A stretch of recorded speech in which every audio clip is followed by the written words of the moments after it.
Grabar. Listo, ahí está grabando, así que larga, Juan. Presentate y comenta de qué nos vas a hablar.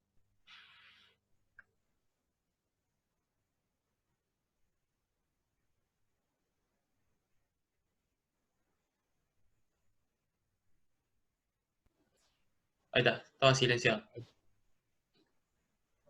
Bueno, vamos a hablar hoy de abdomen agudo inflamatorio.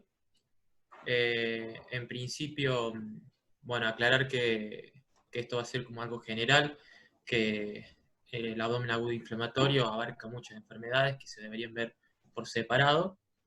Pero bueno, en principio vamos a aclarar lo que es el abdomen agudo.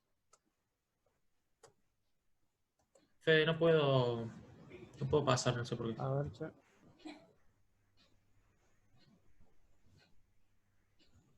Probá con la flechita para abajo. Ahí está, ahí está, ahí está.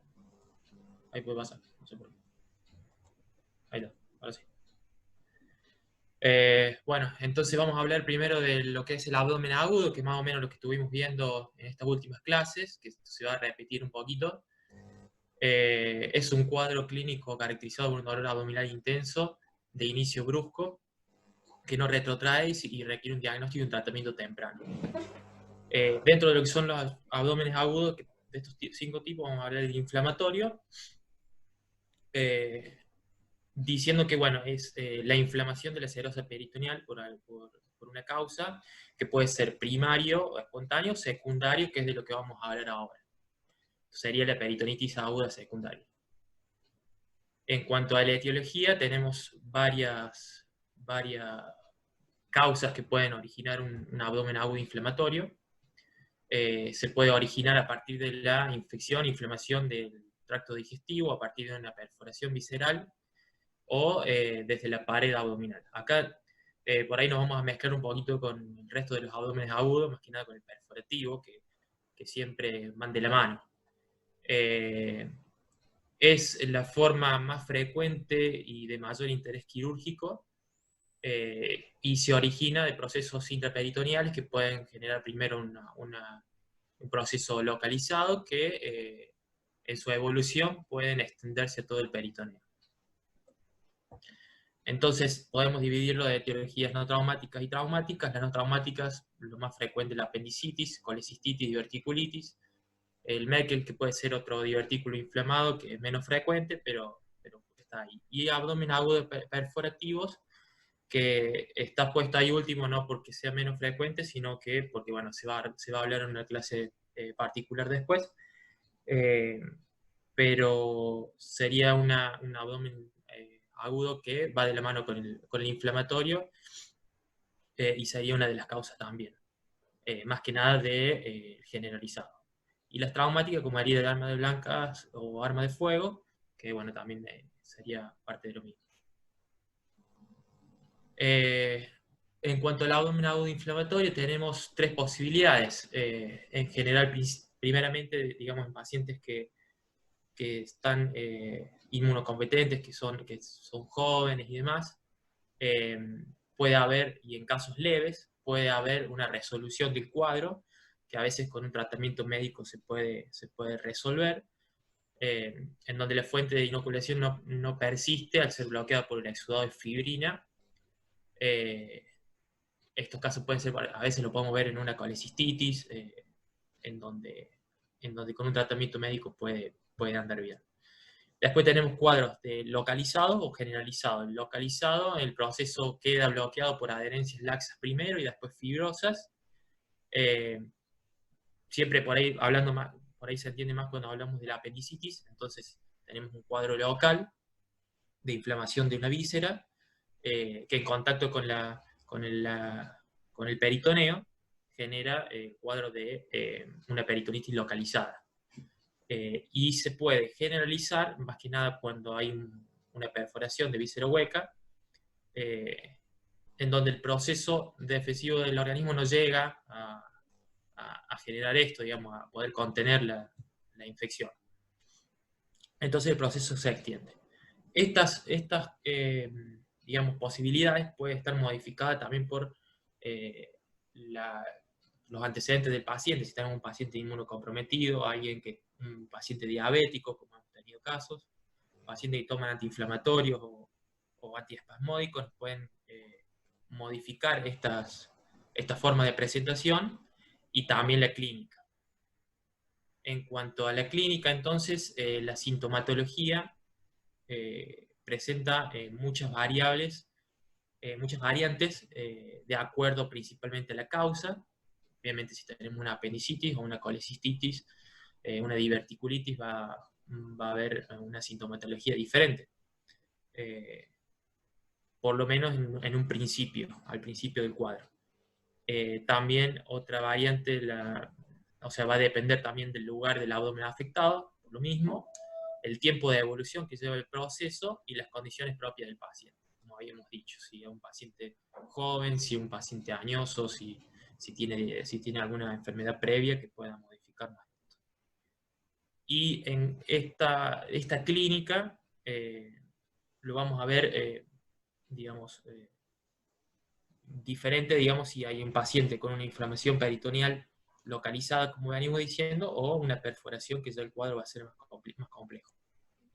Entonces tenemos que tener en cuenta la anamnesis, muy importante, además de ver la edad y los antecedentes del paciente, la alimentación que tiene, la catarsis del paciente y demás. Y hacer una buena semiografía de los síntomas, en principal el dolor abdominal, que es lo que más vamos a tener en cuenta en este tipo de patología.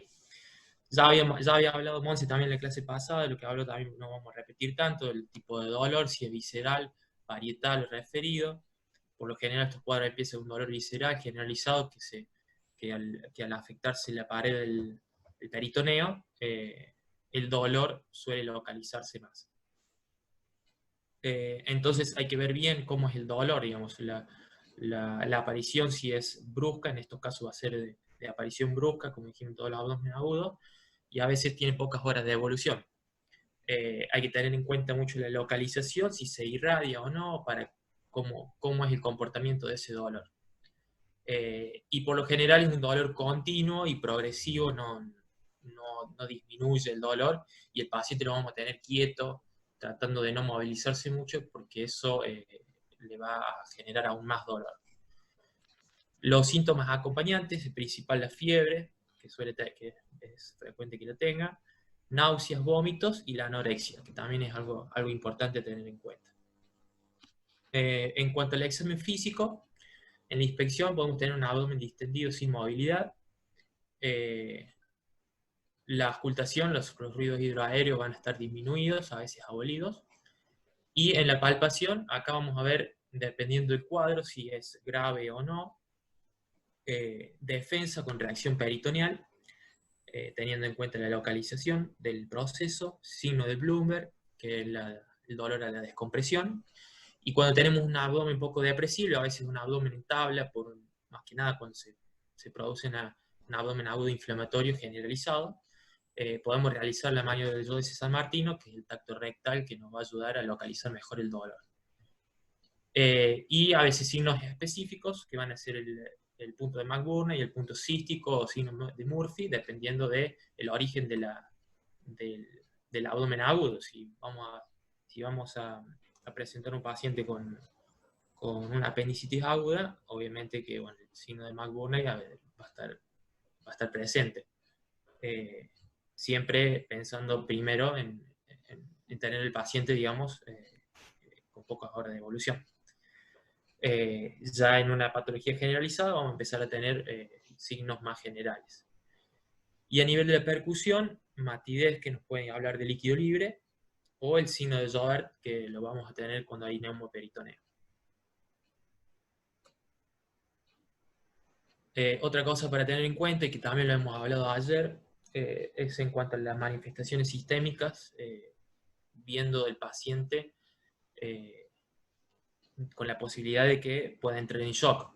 Hay que tener en cuenta que la infección puede generar una propagación general, en donde las toxinas y bacterias pasan a la circulación general.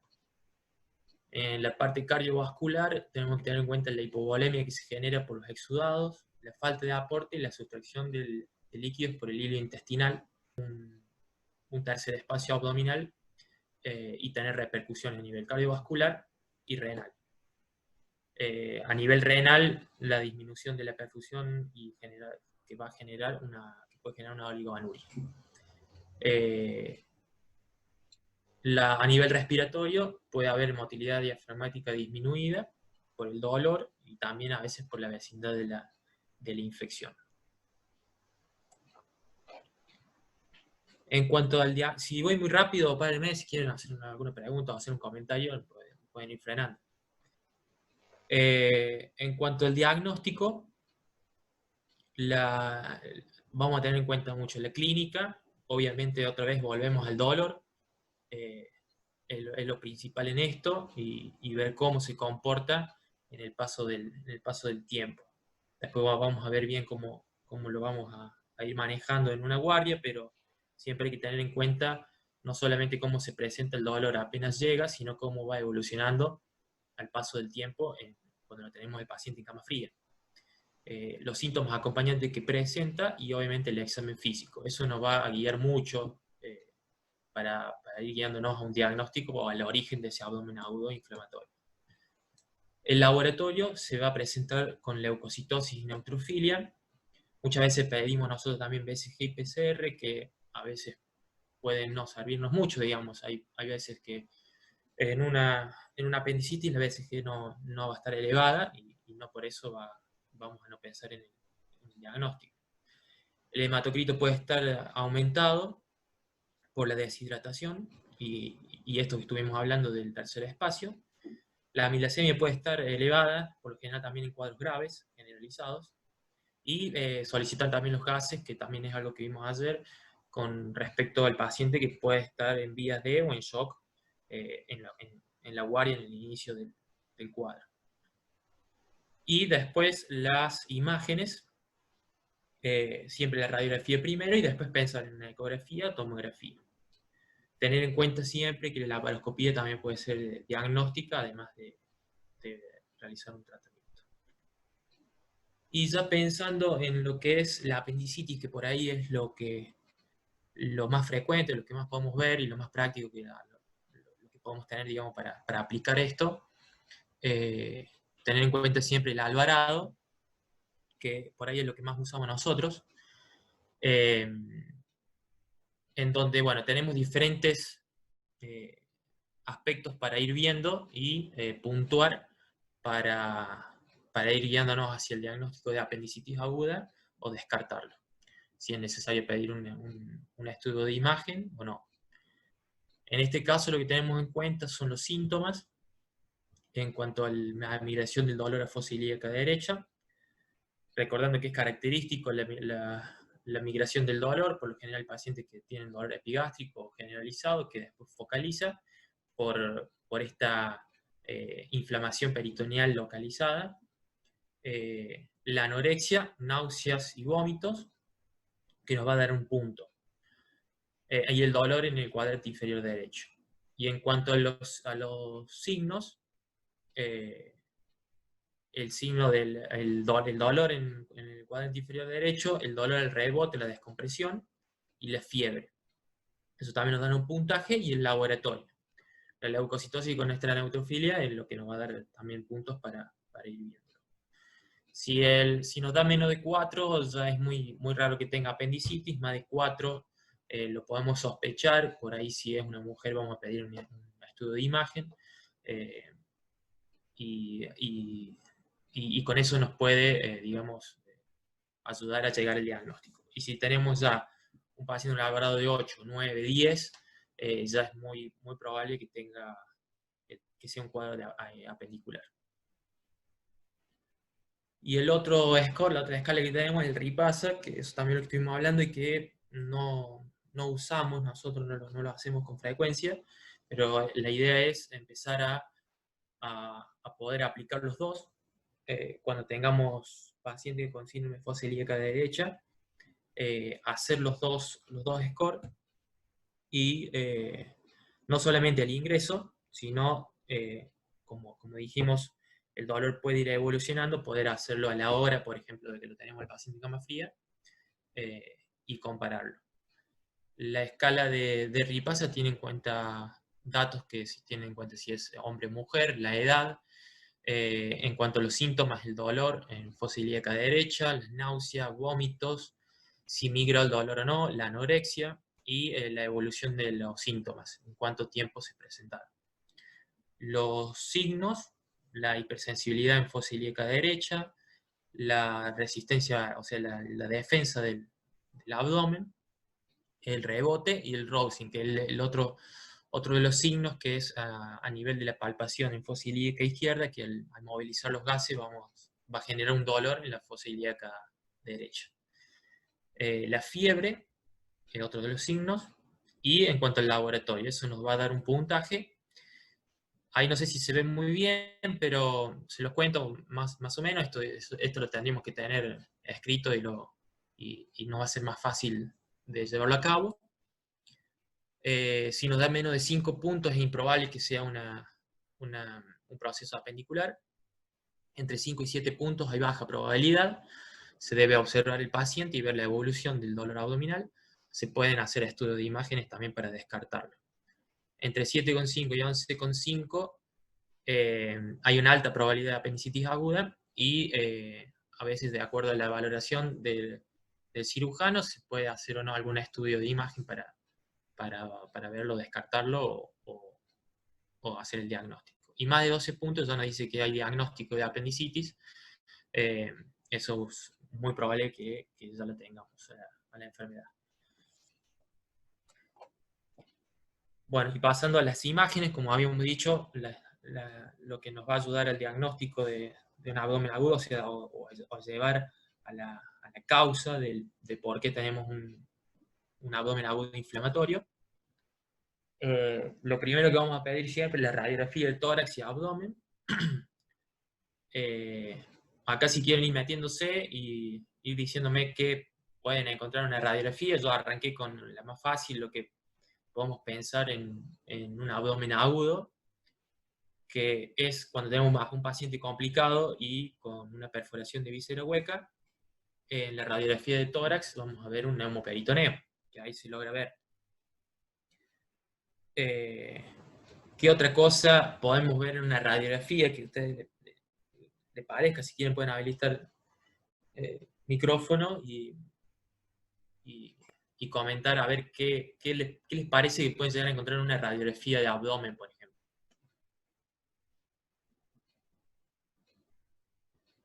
¿Nadie?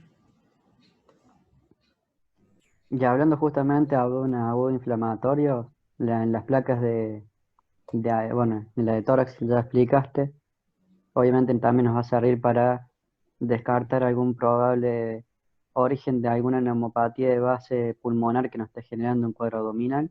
Claro. Y ya enfocándonos hacia las RX de abdomen, en procesos inflamatorios siempre tener en cuenta, por ejemplo, en los cuadros apendiculares podemos tener una movilización de las asas de Delgado, yéndose hacia el abdomen inferior o más directamente hacia fosa derecha, buscando justamente generar la parte del plastrón apendicular. Y en otros procesos agudos, por ejemplo, más en pancreatitis y verticulitis, podemos ver los signos de hilio satélite de asa sentinela, que se llamaría. Sí. Sí, en la de tórax, eso es otra de las cosas que podemos ver. Pues se puede ver hasta a veces un pequeño derrame pleural, dependiendo también de la inflamación, de la infección, digamos, de la causa, por la vecindad con el abdomen. Y puse ejemplos muy grotescos a nivel de la RX de abdomen. Como decía Igoti, el hilio paralítico que puede generar, a veces más localizado hacia el foco que inició el cuadro. Ahí esto ya más es de un abdomen agudo oclusivo capaz, pero para ver bien grotesco, digamos, lo que es la fila de moneda y los niveles hidroaéreos que se pueden generar, que a veces no se va a ver así en un abdomen inflamatorio, pero se pueden ver estas imágenes más localizadas, como decía Ibotín. A nivel de la ecografía, si tenemos sospecha de una apendicitis aguda, se puede ver el signo de la escarapela, que no lo he visto mucho, la verdad que no, cada vez que hacemos una ecografía. Creo que una o dos veces vi en cuadro de apendicitis el signo de la escarapela.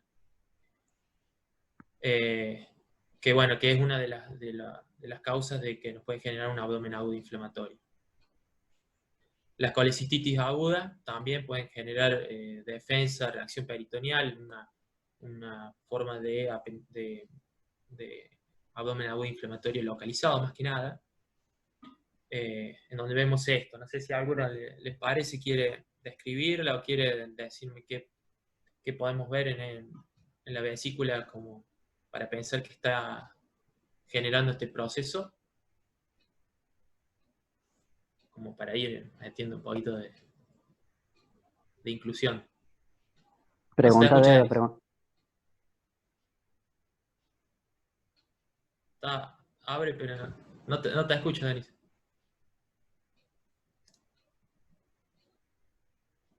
No, No se te escucha nada, Denis, ¿eh? no se te escucha nada, Denis. Mira que ya se enojó de nuevo. Bueno, que está grabado, ten cuidado. En una colecistitis aguda podemos ver el origen del cuadro, que puede ser el cálculo que se puede ver en esa ecografía, las paredes engrosadas, el edema intraparietal que se genera a ese nivel, y a veces líquido en la periferia o en el espacio de Morrison a veces. Y esto se puede hacer una ecografía, un EcoFast, donde se puede ver el líquido libre en el abdomen, y se puede ver en este sector, que puede ser el líquido en el espacio de Morrison.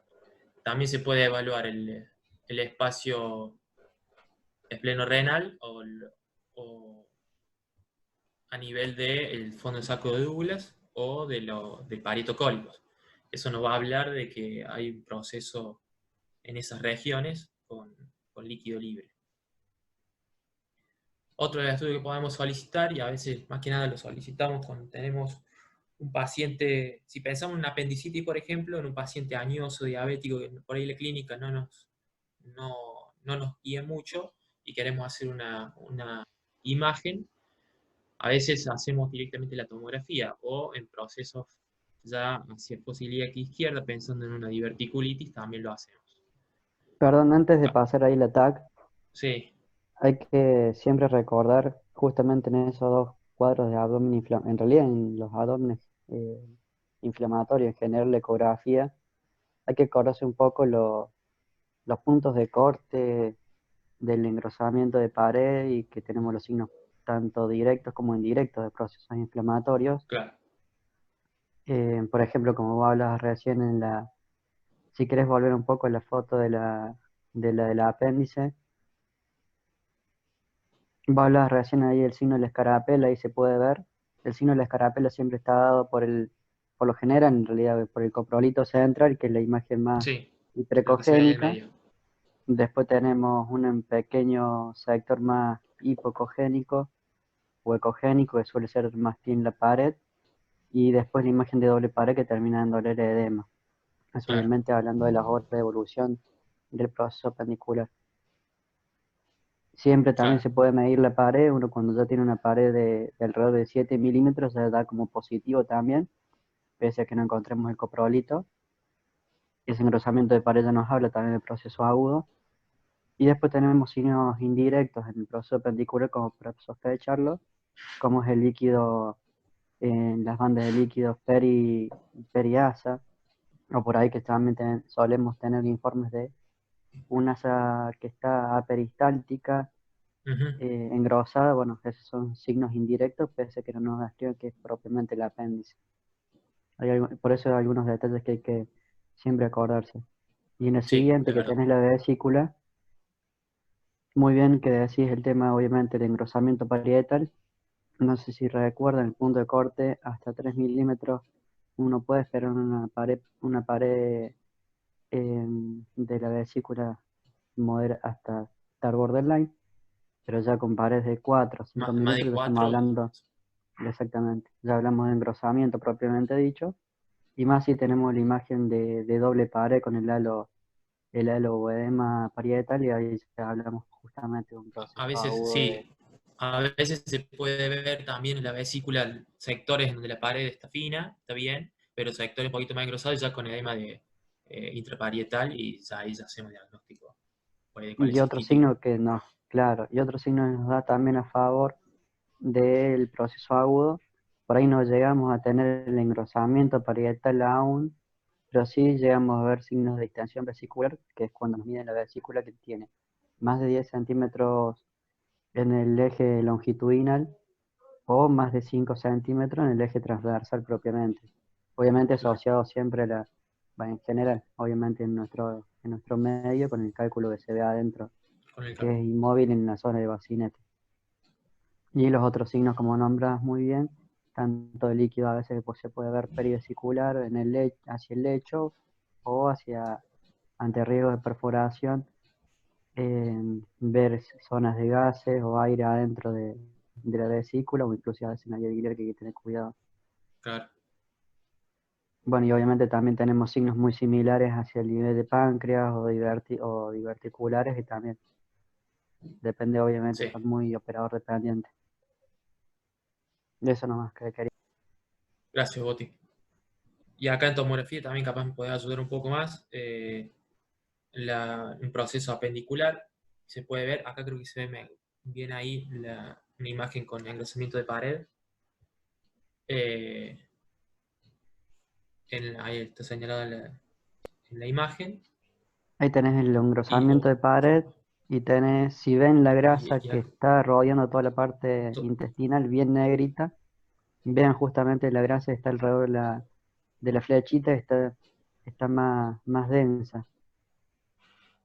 Eso es lo que nosotros siempre sí. hablamos de enrarecimiento En la graso. próxima se va a ver, sí, acá creo que se va a ver mejor. Esto es un ejemplo de una diverticulitis. Pueden ver los divertículos con engrosamiento de pared en ellos y a todo alrededor tiene todo ese enrarecimiento de grasa, que es lo que, bueno, que decíamos recién también, ¿no? Bueno, ahí antes que sigamos analizando y con las clases, se va a cortar el Zoom en unos... Ahí está grabando. Retoma si querés. Bueno, Perdón, ahí si querés volver en la parte de TAC, siempre acuérdense en la posibilidad de los casos, poder hacerlo siempre con contraste al nivel de tórax abdominales a las tomografías para tener contraste que se pinte las paredes, si no es muy difícil por ahí. Poder reconocer bien este tipo de procesos inflamatorios. ujú, Como les decía recién, el tema del enrarecimiento graso que se ve en las tomografías, yo por ahí me fijo siempre en la grasa retropancreática que está rodeando la parte renal y en base a eso comparo a las grasas que se encuentran a nivel intraperitoneales alrededor de los procesos inflamatorios como para pensar siempre más rápido, reconocer el enrarecimiento graso. hay diferencias, la grasa, a ver si no se ve ahí. ¿Se ve la flecha ahí o no? Sí. Sí, sí, sí, Esta, totalmente. lo que vos decís es esto, Exactamente. diferenciado con esto. Inclusive comparen Entonces ahí que te das cuenta.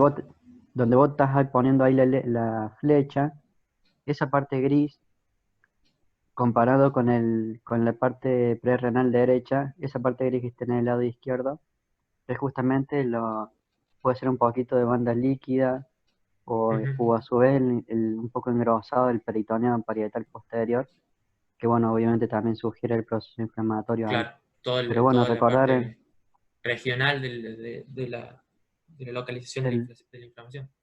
claro, de la diverticulitis esa. Y siempre, Claro. bueno, es más que nada ver en lo posible siempre hacer contraste por lo menos endovenoso. Por ahí el contraste vía oral no lo solemos usar en agudo, pero bueno, eso es más que nada para recordar, siempre y cuando obviamente tengamos un paciente en condiciones en cuanto a su función renal y que no tenga alergia al Ujú, medio de contraste. sí. Bueno, y ya pasando, para no ser tan largo tampoco, o sea, pasando ya al tratamiento, eh, lo dividí así de esta forma, pensando más que nada teniendo en cuenta cuando hacemos el diagnóstico de la causa o si tenemos que entrar de urgencia. Obviamente que las dos formas es una urgencia, y cuando decidimos tratamiento quirúrgico la demora no debe sobrepasar las 12 horas, sea cual sea la forma. Lo dividí de esta forma pensando en un paciente que tiene una peritonitis localizada, en donde por ahí hacemos el diagnóstico y vamos directamente al tratamiento, que puede ser por la laparoscopía o la laparotomía, pero ya más específico. Si hacemos una apendicectomía, vamos a hacer una incisión de McBurney, y si vamos a una colecistectomía, vamos a entrar por video, y si es necesario hacer una coge. O si vamos a tratar la diverticulitis. Y ya pasando a un cuadro generalizado, que sería la perforación, cuando ya pasa el cuadro generalizado, que tampoco me voy a extender tanto porque esto lo va a hablar Belén seguro mañana. Se va a realizar una laparoscopía, se puede hacer una laparoscopía o laparotomía exploradora, tratando de resolver el cuadro que generó más que nada esa perforación, si que hacen la rafia de úlcera, las resecciones colónicas, una cirugía de Armand, o colostomía y biostomías. Diferentes cirugías que van a ir hacia lo que encontremos en esa laparotomía. Y tener en cuenta que en estos casos vamos a hacer lavados y muchas veces dejar drenajes, que a veces cuando tenemos algo localizado no lo hacemos, y cuando tenemos un cuadro generalizado es lo que vamos a abocar a realizar.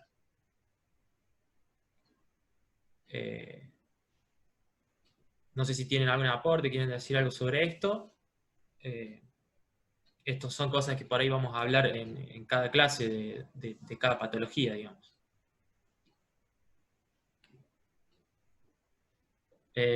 Bueno, y para resumir un poquito, si nosotros tenemos un paciente que nos llega con un dolor abdominal agudo, de inicio brusco, que no retrotrae, o sea, vamos a pensar en un abdomen agudo, y tenemos, al examinar el paciente, tenemos signos y síntomas de un abdomen agudo inflamatorio, lo vamos a tener el paciente en cama fría. Vamos a hacer un manejo inicial con control de signos vitales, que es imprescindible, canalización con hidratación.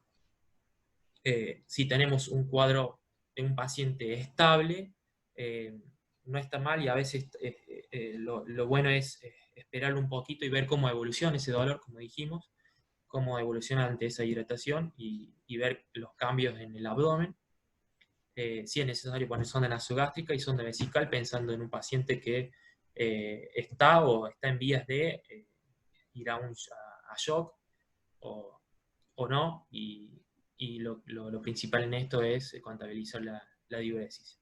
Y el antibiótico lo dejamos en un segundo plano, pensando en el tratamiento y en la causa que está generando este abdomen agudo. El laboratorio, y ya si pensamos en algo apendicular, el Alvarado y el Ripasa, para tener desde el comienzo, según los síntomas que nos dice el paciente y el examen físico que tenemos, para después del paso del tiempo poder realizarlo de nuevo y comparar cómo se modificó esa valoración. Y en cuanto a los diagnósticos por imágenes, después, digamos, lo que sigue a esto, principalmente, y lo inicial que vamos a hacer es una radiografía. En algunos cuadros, más que nada en los cuadros graves, si tenemos una perforación de víscera hueca, a veces con la radiografía, si vemos una radiografía de tórax que diagnosticamos un neumoperitoneo, a veces va a ir directamente a cirugía. Entonces no nos hace falta otro estudio de imagen. En los cuadros que por ahí la radiografía nos habla poco, o necesitamos algo más, dependiendo también de la clínica, si el dolor va más localizado a hipocondrio derecho, a fosilíaca derecho, a fosilíaca izquierda, vamos a hacer una ecografía o una tomografía, lo que habíamos hablado antes también. Si vamos a sospechar un cuadro vesicular, lo más probable es que vamos a hacer una ecografía y poder ver la vesícula y todo, y la vía biliar. Si tenemos un paciente diabético, añoso, que por ahí la clínica nos habla de un proceso apendicular o diverticular, pero tenemos algunas dudas, a veces vamos a ir directamente a una tomografía y ya con eso nos sacamos las dudas. según el cuadro que presente y la imagen de esto, vamos a ir a ese tratamiento según la causa, digamos, vamos a ir a un abordaje según la localización de la causa, o a una laparoexploradora, una laparoscopía en principio, hacer una buena semiología del abdominal y ver cuál es el origen y ahí, o seguir por vía laparoscópica o transformar la laparotomía. Y algo importante también en esta parte es la toma de muestra para el tratamiento antibiótico dirigido después. Eso más o menos como síntesis de todo, digamos, para hacer algo rápido y cómo ver el paciente desde el punto de vista de la guardia cuando lo tenemos en cama fría. Che, Juan, disculpa, no me quedó claro entre ayer y entre lo de ayer y lo de hoy, el tema de la sonda vesical. ¿Es conveniente de una sondarlo o si el paciente está, por ejemplo, ambulatorio, va al baño solo, le dejamos la sonda y No, contabilizamos con... No, en esos casos, por eso hay que tener en cuenta la gravedad del cuadro. Si tenemos un paciente que está estable, tenemos lo primero que hacemos es el control de signos vitales para él. Entonces, y la clínica del paciente. Si lo permite y tiene diuresis espontánea y no hay problema, en principio no se pondría. Ahora, si tenemos un paciente grave, ya que pensamos en un abdomen agudo generalizado, muchas veces vamos a poner la sonda vesical directamente para empezar a contabilizar diuresis, hasta zona nasogástrica y demás. ok. También, por ahí, cuando vos ves el movimiento digamos, el paciente cuando lo tenés en la guardia, en cama fría, haces primeramente estas cosas y la radiografía también la tenés rápida. Entonces, te podés ir guiando y decidir. De acuerdo a eso, verlo. Sí. Dale, Más que nada de gracias, acuerdo Juan. al estado general del paciente. Claro, todo depende del estado general, sí, como Del decís estado vos, general. Juan, porque hay veces que, bueno, los pacientes con apéndices generalmente son chicos jóvenes que no es que vienen tan mal como para decirle, bueno, si le pongo una sonda vesical, Claro. no. O sea, y además ingresa, se opera y quizás pasan 2 días y ya se va, ¿me entendés? Y al día siguiente Sí. ya empieza con dieta y por ahí contabilizar diuresis ya no haría falta, pero si vos ves que un paciente que está postrado, que tiene una fractura de cadera, que no se moviliza y que está dote, bueno, obviamente que sí le voy a poner porque no va a ser muy fidedigna la cantidad de diuresis, y por ahí los enfermeros sí te lo anotan, por ahí no, entonces sí o sí necesita contabilizar, digamos, la diuresis por sonda vesical, que sea más fidedigna. Claro, en esos cuadros del paciente joven que dice Belén, no sería tan necesario porque estamos pensando en un abdomen, en una apendicitis, una inflamación más local. La sonda vesical la vamos a pensar más en un abdomen agudo ya generalizado. Ok. Dale. Sí, justamente pensaba el tema de los pacientes jóvenes, justamente, porque Claro. no es lo Ah. mismo un paciente de Sí, no, 70 eso es años según y a un pibe, sondarlo, un pibe de 15 años, 15 poner años. una sonda, Claro, claro. no. Todo no depende del es. caso y de cómo venga el Claro. paciente. Dale, Acuérdense dale. también que a lo que apunta la cirugía, ya sea programado de guardia, es un poquito a que cada vez sea la deambulación más precoz y las Claro. menores invasiones posibles. Entonces, la valoración tiene que ver con eso, con el estado general. Si tiene los signos vitales normales y vos pensás que va a ser una cirugía simple, con la incisión mínima, a veces, a ver, nosotros estamos hablando que las incisiones las estamos haciendo de manera convencional, pero si las vas a hacer por video, en la parte privada estos pacientes lo dan de alta Entran tarde. y se van el mismo día. Claro. Claro. Exactamente. Entonces, bueno, ahí obviamente no amerita, sea la edad que tenga y demás. Pero bueno, si vos ya vas a ver que el paciente está hipotenso, que está deshidratado, que tiene la función renal alterada, y que vos te lo vas a dejar 2 o 3 días, o que vino haciendo fiebre 40 días y el cuadro lo arrastra hace 3 días porque se clavó 6 ibuprofenos, como hemos visto, y bueno, ese no sé si te vas a confiar tanto de la diuresis que puedas llegar a tener. Claro, Por eso claro, todo exactamente. esto hablando desde el punto de vista de algo general, no algo específico, sino que por ahí pensarlo Claro, y tenerlo en la cabeza de que si tenemos un paciente que no está estable, está grave, se nos puede descompensar rápido. Entonces, a veces sí es necesario invadir lo demás pero obviamente que si tenemos un paciente estable no sería necesario. Habitualmente el sondaje vesical va apuntado, como dicen muy bien los chicos, a aquel paciente que ya está con signos de SIDS o de shock, Claro, en donde sabes que son pacientes que pueden tender a la oliguria o anuria inclusive, que necesitas tener un buen balance del medio interno, justamente a través de parte de hidratación, tanto ingresos y egresos. Esos pacientes que tienen tendiendo al shock, no tanto como por ahí con abdomen agudo inflamatorio, no lo vemos tan seguido, pero sí, por ejemplo, un perforativo o bueno, un estado grave, avanzado del inflamatorio, va a llevar sonda vesical. Y más en el medio que tenemos nosotros, pacientes tan grandes que se descompensan más rápido, por ahí no hay que estar dando mucha vuelta, pero se ve mucho en el caso, como dicen los chicos, como dice Fede también, si sabes que va a estar poco tiempo, o no tiene esos signos de shock, no haría falta. Y el otro motivo también, por ejemplo, de poner sonda vesical es apuntar según el tipo de cirugía que vas a hacer.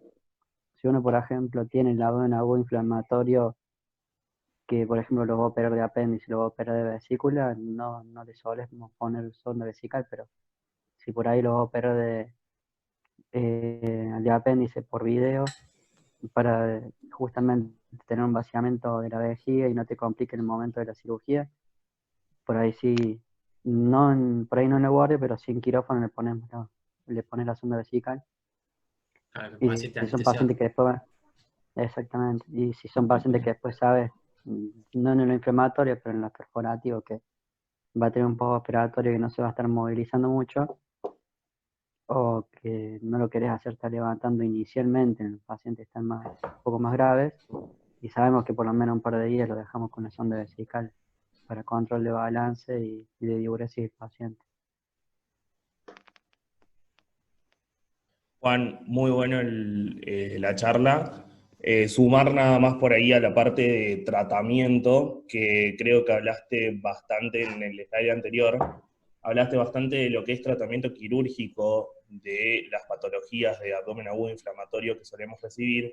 Por ahí Sí. también tener en cuenta los abdómenes agudos inflamatorios de manejo no quirúrgico, de tratamiento médico simplemente, como ser, por ejemplo, bueno, obviamente hablaste de la colecistitis aguda, que cada vez vemos más que operar en agudo las colecistitis Claro, es que sí. tienen un menor impacto digamos, desde el punto de vista económico, pero las pancreatitis agudas, que las manejamos también con tratamiento simplemente médico, y en este caso sumando a lo que ya dijeron los chicos con el tema del sondaje, a ver, las guías, por ejemplo, nos proponen sondaje vesical para el manejo de un paciente con una pancreatitis aguda, en donde sabemos que el manejo del medio interno y de la cantidad de líquidos que tenemos que infundir es bastante alta, obviamente dependiendo del estado general del paciente, es un cuadro de inflamación sistémica y por lo tanto deberíamos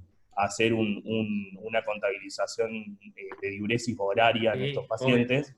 Y aún así nosotros lo manejamos por brocal, digamos, no lo manejamos sin sondaje vesical, por eso es mucho tener en cuenta el estado general del paciente y lo que uno ve a los ojos. No es tan estandarizado el uso o el sondaje vesical en este tipo de pacientes. Lo mismo en el abdomen agudo inflamatorio de origen diverticular.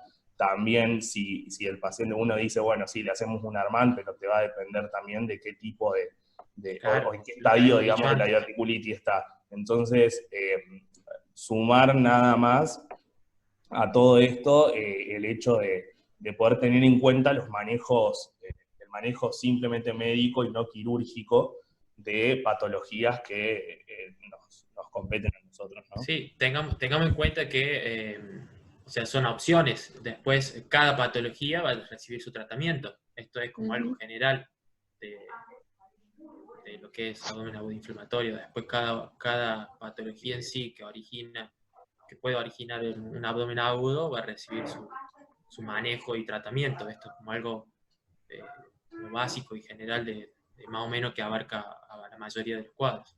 Seguro, genial. Después cada patología, después tenemos que hacer una clase aparte porque se haría eterno. ¿Hay más con alguna duda, alguna pregunta? Si no, bueno, ya como para cerrar, si ninguno de los chicos del Sanatorio de la Cañada quiere hacer ninguna pregunta, los chicos, los estudiantes de la cátedra, van a ir viendo a medida que avancemos con las clases de abdomen agudo, que en muchos puntos se tocan. Muchos puntos los pilares del tratamiento son lo mismo, mucha forma de pensarlo termina siendo parecido, y es ahí donde estaba un poquito apuntado la diapo de ayer de esto, que es un reto diagnóstico y es algo complejo, porque empezamos a ver, y bueno, todo lo tenés que pedir laboratorio, todos se te pueden deshidratar, todos se pueden chocar, entonces, bueno, por ahí uno termina diciendo, che, ¿y dónde está la diferencia? Y bueno, la diferencia, más allá de que esto que sirva como introductorio, es que vamos a encontrar con cada patología los puntos que la van a ir diferenciando en sí. Pero para poder empezar a llegar a esa diferencia tenemos que entender desde el punto de vista general cada uno de los casilleros. Pero ya vamos a ver cuando presentemos la parte de los casos clínicos, como por ahí lo que uno empieza a pensar termina tomando otro rumbo, y eso es lo que tiene de lindo y desafiante el tema de la salud desde este punto de vista. Uy, no sé qué me pasa, perdón. Sí, fíjate que las primeras diapositivas van a ser todas iguales, todo parte de lo mismo y después vamos... Si no lo aprendemos ahora, muchachos, todos en casa, ¿no? O sea, si no Claro. queda grabado después de esta semana... La definición de abdomen agudo la vamos a ver 5 veces. O sea que... A diciembre. Claro. A ver qué preguntan acá. El antibiótico debe realizar de manera empírica. Bueno, nosotros, eso depende mucho hoy por hoy, Fabián, del tema de los servicios de infectos. Por lo general, cada uno prepara sus guías y más o menos vos vas a ver algunas literaturas que siguen usando el triple esquema, AMPI, Gentametro. Nosotros, por lo general, si uno sobre todo realiza un diagnóstico precoz y hace el tratamiento, por ejemplo, en este caso la patología pendicular, lo que uno hace de manera empírica es un antibiótico de amplio espectro para que cubre solamente la incisión de piel, básicamente, y después se toman muestras, se ve que se encuentra en la cirugía, y lo que nosotros hacemos por protocolo es llamar al infectólogo que está de guardia, decirle, doc, el paciente tiene tal edad, tal función renal, 20.000 blancos, encontramos pus, encontramos materia fecal, o se nos rompió el apéndice mientras estábamos ahí, y bueno, ahí más o menos te van orientando a decir, bueno, póngale tal antibiótico, vamos a ver en un control en 48 horas cómo evoluciona, o qué desarrolla los cultivos. O al revés, solamente tenés un apéndice flegmonoso o congestivo y te dice no le pongas nada. Exactamente, de manera empírica solamente cubrimos piel con un antibiótico de amplio espectro y nada más. El resto depende todo de lo que hagamos y de lo que veamos en el acto quirúrgico. ¿Alguna otra duda, pregunta?